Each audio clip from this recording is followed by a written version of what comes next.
আসসালামু আলাইকুম এবং হিন্দু ভাইদের প্রতি আদাব। আসলে এমাস সিড অ্যান্ড এগ্রো লিমিটেড এই প্রতিষ্ঠানটি যাত্রা শুরু করি আমরা আরো 7 বছর আগে। আমরা মার্কেটে এসেছি এই গত 3 বছর যাবত। 7 বছর আগে আমরা যখন শুরু করি তখন গবেষণা ফার্ম দিয়ে শুরু করি। এই জন্য গবেষণা ফার্ম দিয়ে শুরু করি যাতে আপনাদের কাছে উন্নত জাতের ভালো বীজ পৌঁছে দেওয়া যায়।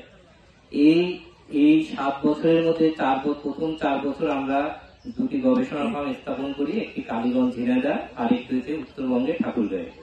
গবেষণা ফার্ম এই জন্যই করা যাতে আপনাদের হাতে উন্নত জাতের ভালো বীজ তুলে দেওয়া যায়। এই গবেষণা ফার্ম করতে গেলে আমাদের প্রধান বিক্রয় ব্যবস্থাপক বলছে বা আমাদের এই এলাকার সেলসের দায়িত্বে রবিউল ইসলাম বলছে এবং আমাদের পরিবেশক কোনায় বণিক উনিও বলছেন, উনি গেছেন ওখানে, সবাই গেছেন। একটা গবেষণা ফার্ম করতে গেলে অনেক প্রক্রিয়া থাকে, অনেকগুলো ধাপ অতিক্রম করতে হয়। পরিবেশের সাথে সামঞ্জস্য রেখে, আবহাওয়ার সাথে সামঞ্জস্য রেখে উন্নত জাতের বীজ কিভাবে উদ্ভাবন করা যায় বা জাত কিভাবে উদ্ভাবন করা যায় সেটা নিয়ে কাজ করা হয়।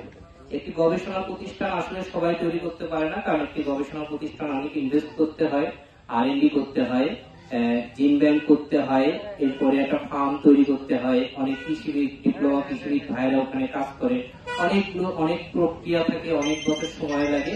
এই জন্য বেশিরভাগ প্রতিষ্ঠান কিন্তু যারা কৃষি সেক্টরে আসেন এরা আসলে গবেষণা ফার্ম থাকে না, যে ট্রায়াল ফার্ম থাকে, হয়তো বাইরে থেকে নিয়ে আসে বা লোকালি বা বাংলাদেশের কোনো জাত ভালো হলে তারা ট্রায়াল করে ওখান থেকে আপনাদের কাছে দেয়। গবেষণা ফার্মের কাজই হচ্ছে বাংলাদেশের আবহাওয়া দিন দিন চেঞ্জ হচ্ছে, কখনো বৃষ্টি কম হচ্ছে, কখনো বেশি হচ্ছে, লবণাক্ত এলাকায়, উপকূলীয় এলাকায় লবণাক্তের পরিমাণ বাড়তেছে। যেমন এই বছরই আপনাদের এই গত 3-4 মাসে বৃষ্টি হয়নি। এর সাথে সহনশীলতা রেখে এবং এর সাথে সামঞ্জস্য রেখে উন্নত জাতের বীজ কিভাবে জাত তৈরি করে আপনাদের ট্রায়াল করে আপনাদের মাধ্যমে তারপরে ওই জাতকে আপনাদের কাছে পৌঁছে দেওয়া যায়, এটা একটা গবেষণা ফার্মের বা প্রতিষ্ঠানের প্রধান লক্ষ্য। বাংলাদেশে মাত্র 5-7টি প্রতিষ্ঠান আছে গবেষণা ফার্ম সব বীজ উদ্ভাবন করে এবং বিক্রি করে, জাত উদ্ভাবনের পাশাপাশি বীজ বিক্রি করে। এর মধ্যে আমাদের একটি প্রতিষ্ঠান। তা আমরা আসলে চাই যে এই আপনি কৃষি মানে আসলে কি, কৃষি হচ্ছে খালি ব্যবসার জন্য কৃষি না, কৃষি মানে সেবা। আপনাদের হাতে উন্নত জাতের ভালো বীজ কিভাবে জার্মিনেশন এবং গজানোর ক্ষমতা ঠিক রেখে তুলে দেওয়া যায়, এটাই আমাদের লক্ষ্য। আর আমরা চেষ্টা করব উন্নত জাতের ভালো বীজ আপনাদের হাতে সবসময় তুলে দেওয়ার জন্য।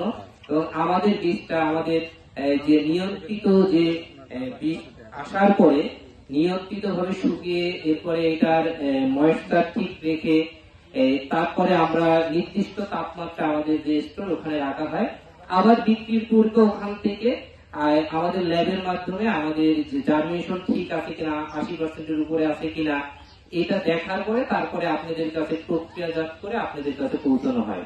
সুতরাং আমরা কখনোই গজানোর ক্ষমতা কম বা খারাপ বীজ এটা আমরা আপনাদেরকে হাতে দিব না। আমরা সবসময় চেষ্টা করব যে আপনাদের হাতে কিভাবে উন্নত জাতের ভালো বীজ তুলে দেওয়া যায়, সেটা সবজির ক্ষেত্রে হোক, পেঁয়াজের ক্ষেত্রে হোক। আর আপনাদের পাশে আমরা থাকবো, আপনারা আমাদের পাশে থাকবেন। ভালো থাকবেন, ধন্যবাদ, আসসালামু আলাইকুম।